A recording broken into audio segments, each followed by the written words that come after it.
80% of the population live in cities or urban areas. You might be one of them. And when crap hits the fan, that's a very sobering thought, because it will become mayhem. And here's a shocking fact for you. It's estimated that 90% of the population will die in a crap hits the fan situation, like if the grid goes down, for example. But that's not really the shocking fact. The shocking fact is they estimate it's going to take only 2 weeks for that to happen. 2 weeks is kind of fast, maybe a month, but it's going to be quick. And if you're in one of those urban environments when this happens, this will be 2 weeks or a month of hell, absolute hell. So if you can make it through this, survive for 1 month, you stand a great chance of surviving the whole thing. So this video is dedicated for you to make it through this month of hell, the worst month of your life ever. And the first thing we need to deal with is fortification. And I want to be clear, no matter how much 3M film you use, no matter how many deadbolts and security plates you use on your door, no matter how many measures you have to fortify your home, people will still get in. Keep that in mind. So it's not simply just about fortifying. Yeah, fortify. But you need to deceive. Think about this. Why are people breaking down your door in the first place? Simple. Food and supplies. And we're not necessarily talking about far off people. We're talking about even neighbors, friends, possibly even like family you don't really even talk with very often, know that you have food. This is why we always talk about don't tell anyone you're a prepper. And when they come banging on your door, they're not going to ask nicely. They're going to demand it, because think about this. Some dad, it's been a week and a half, has no food for his kids. They're going to become violent. And that's where this violence comes from. So first off, you need to make it look like your place has already been raided, like you're not even home, like you've been gone a long time. And the first strategy is take all the stuff from the front rooms of your house, like from the areas where people are going to see it from the road or from the outside, and move it to the inside of the house, maybe like a room that doesn't have a lot of windows, or the back of your house, possibly even the basement. Then turn around in the front of your house. You need to break out the windows, even scorch the window areas, make it look like there was a fire. Add your prepper stash a few items like a couple cans of flat black spray paint. A hammer will do the trick. Bust up the area, make it look like it's already been destroyed. Then take an old car, one you don't need anymore, and burn it. Set it on fire. This will set a stage to make it appear that your whole house has been raided. Of course, then take your dependable car, the one you're going to possibly need later, and hide it. Put it out back, cover it up, do whatever you need to, so they'll never see that. They'll think you're long gone. Now, this will not eliminate all the raiders coming to your home, but most of them. The rest, you can take care of on your own in the most creative way you see fit. But it will eliminate most of them coming to your home, and that's the key. Meanwhile, in the back room where you're living, you need to secure the windows and doors and blacken out all the windows. Get some huge blackout curtains. You cannot let any light out whatsoever. So good, you're in your rooms, now what? Defense. Now it's time to prepare for defense. Have those weapons that you've trained and drilled. And that's why I say all the time, ahead of time, train and drill and practice ahead of time. Have them at the ready, because you very well may need them very soon. Even more so, if you're not alone, set watch schedules between you and your friends. Take turns monitoring your surroundings at all times. Always keep an eye out. And this seems huge and extreme, because it is. This is one of the worst case, if not the worst case scenario you have to deal with. But keep in mind, relax. This will not last forever. We're only talking about a month or maybe more. You need to continuously go through the things. And then after that, then you can be free to, well, repopulate the earth or do whatever you want to do. Now, let's talk about your supplies. It's time to set out rationing. Decide how much each person gets each day. It's important you do this. But also equally important, right now is not the time to get out those rice and beans. Something you have to put a lot of heat into and cook. Now, instead, right now, focus, for the next month anyway, a lot of the ready-to-eat meals that you've prepared. For example, best example, canned food. Even MREs if you have them, freeze-dried food, absolutely. Reason being, cooking is not smart at this point.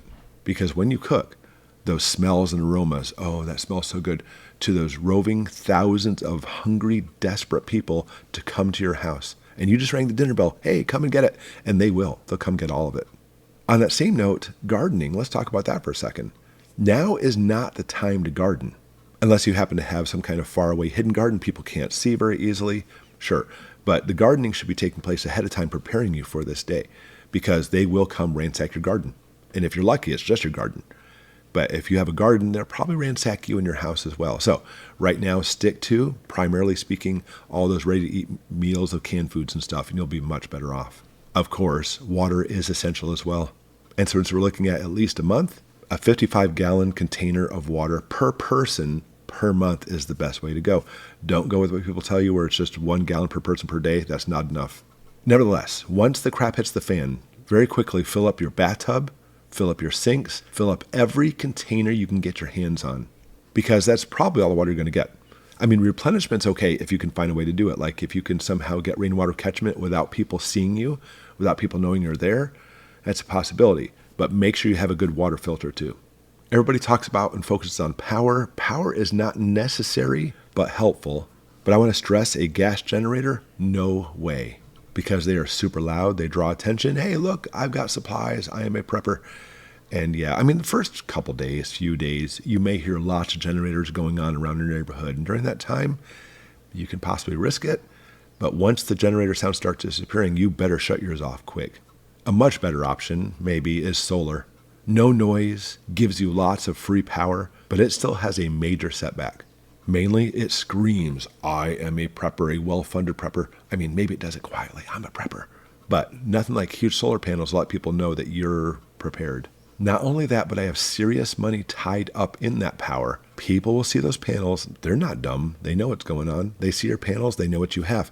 Not just power, but they have food. And they'll be coming for that food or more.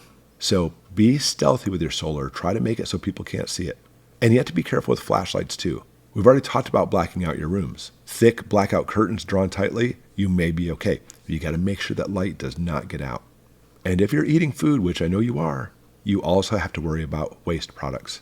And in reality, there's two types of waste. There's the waste like extra cans laying around, any type of food residue in there. You're not going to use a lot of your water to rinse it out. It's going to start smelling. It's going to rot. You have to take care of it. At the very least, seal them completely in trash bags and store them until you can eliminate them. Or if you could possibly go outside and bury that garbage, it'd be better. Not sure if you can. But the second waste product you have to deal with is your waste product. You have to be able to deal with that. Because if you've ever been in a third world country, especially during conflict, you know exactly what I'm talking about. Because you'll literally have crap everywhere. It's something about a system like that. When they have sanitation and sewer and the sewage system goes down, people, I'm not kidding you, they literally crap everywhere. It's everywhere. You can't do that. If you're basically bugging in and fortifying in your home, you can't afford to just poo everywhere. It'll make you sick. One great way is having a compost toilet where you can sprinkle sawdust every time you go. It can work if you have preparation ahead of time. Another way is you can put your feces in a sealable bag, store it for later. Or even better, if you can go outside, dig a cat hole.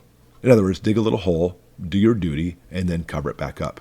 But again, you may have to go outside. I mean, some people have a basement, like a dirt basement. You could do it down there if you wanted to.